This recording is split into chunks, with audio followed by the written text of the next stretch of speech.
How's it going right there, eh? It's Denis here from Denis Logie Outdoors. Back up at the woodlot. Today I'm gonna come up here. I'm up here at the dried out pond that we have at the top of the mountain at our apple orchard and food plot. So there's the food plot down there. I did a video a while back, a few months ago. I was up here checking SD cards, and I did a quick little video on what my plan was up here and some of the work that I was working on. So over there at the edge of the field, there's some apple trees. That's a nut tree. Can't remember the name of it right offhand. There's a couple apple trees along there. Been working on this part for quite a while. It needs some more clover. We used to have some clover, and one year we planted buckwheat in here. Haven't really hunted all that much here. There is an old shed, or a deer stand we call it. So that last video right in here, we had a washout. So you can kind of see there's a trench down in there. It washed out. We got a bunch of old sandbags all in here. I gotta rip all that out sometime, clean that up. Anyhow, so I surcharged a bunch of dirt over that spot, and there was another washout right here. So I got that filled in, and there's the outlet pipe that I gotta put a float on. So the reason why I'm up here right now, hopefully you can hear me, it's really windy. We're starting to get some rain, so I want to get some work done today, hopefully, before we get a lot more rain coming in. So I like to clean up those old birch trees. Right in there, I got a 4-inch pipe that I want to put in that ditch, and then I want to fill that in so I can drive across. And then right in here, that big black piece of pipe that I got on the tractor, I want to put another outfall pipe right there. And I'd like to do it now while, like I said, I can drive the tractor this way. So here's an outfall pipe right there. It outfalls here, and then the little brook keeps going when it's running. So my plan is that I like to get in here and put another culvert pipe, and I want to put that one just a tad lower than that one. And that's the pipe that I got on top of that tractor over there. So I'm going to rip this tree here out of here, that birch tree that kind of broke off. And right in here, I'm going to dig this out a little bit, and I'm going to put that 4-inch pipe right in here, and then fill it in so I can drive across here. And then I can open it up a little bit. What I did in the past, I dammed it up here on this end so the water would not come into this pond, and it would bypass the pond. This way here, I'll have that 4-inch pipe in here. I'll come in here sometime, clean this out and ditch this out a little bit better. And then that way there, the only amount of water that's going to come into this pond is 4 inches from this spot, and the rest of it will come in from that other little spot over there. And maybe what I'll do is I'll do an update video when this is all done, and I'll do another video when this is all filled up. So hopefully if we get some more rain, that'll happen. A little chilly, a little breezy today.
Okay, so I got that pipe, that little 4-inch pipe positioned there now, and kind of where I think I want it.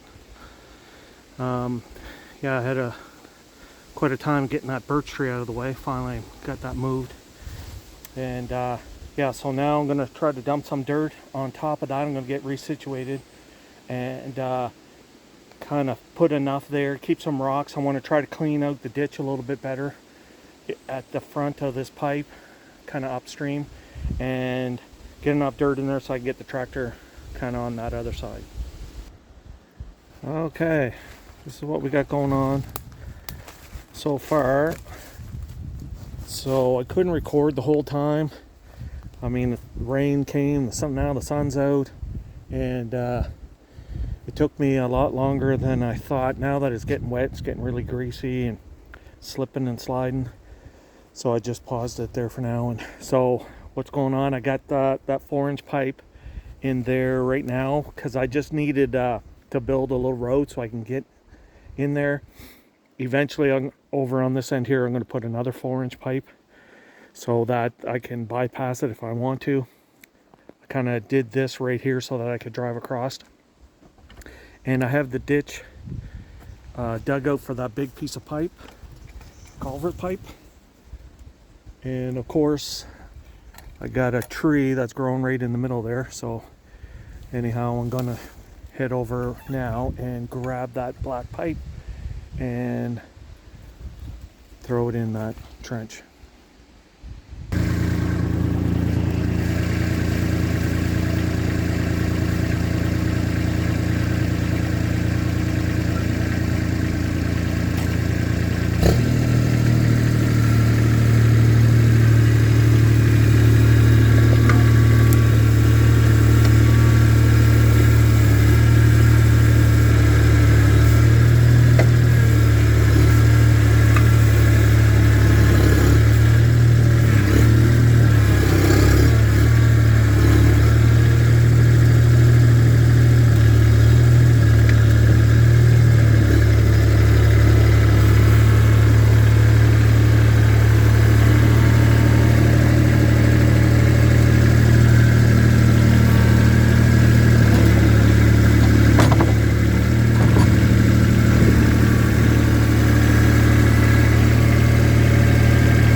Okay, so I got that pipe covered up for now, and I gotta go get some more gravel. Yeah, so that's what that looks like. The pipe's a little too short, but anyhow, it'll do. And if I have to, I'll just throw a bunch of rocks in there. I threw a bunch of rocks at the outfall to kind of save that. That's the old stream that comes down this way. I've just pushed that old birch in there, clean all that up after. I'm going to head over to that part right over in there, grab a couple loads of good gravel. I don't want this to wash out, obviously, and like I said, that other culvert pipe is right there and comes out right there, right behind that deer stand. Yeah, so I know this is getting kind of long. I'll hold this on for now. Where the camera was on that pile of dirt. I want to kind of use that, and maybe I'll video this when I'm done. Yeah, I just realized my battery's almost dead, so I'm gonna shut this down for now. Like I said, I'll do another update video when this water is all back in here. And like I said earlier, that's what I filled in that washed out over there. Now that this is kind of getting hard and vegetation grown, I'm hoping that doesn't wash out there anymore. And it shouldn't on this end, hopefully not. And like I said, I'm going to control the amount of water coming in and let this harden. Now that I have this pipe down lower than the original outfall, hopefully that'll help. And like I said, I'm going to surcharge this now, put a bunch of gravel in here. And if anybody's interested and want me to do another update video later on, I can do that for you. So if you could, like, share, subscribe, comment. Thanks for watching. That's the end there, eh?